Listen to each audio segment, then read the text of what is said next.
Hörrni, det sitter lite i vägen nu. Förstår ni? Det sitter i vägen. Ni ska inte få mat nu. Nej, för det är om en timme som ni ska få mat. Jo. Kan ni flytta på er? Ja, ni sitter mitt framför skärmen nu. Kan ni flytta på er? Och du också, Kasper. Så kan ni sitta.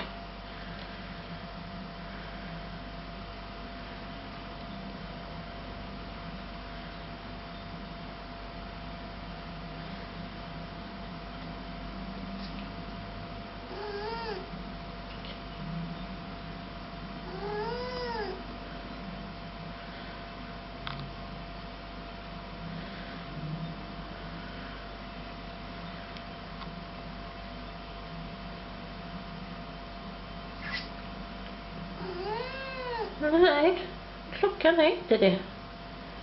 Jag kan inte hjälpa det. Nej, det är inte mitt fel att klockan inte är det.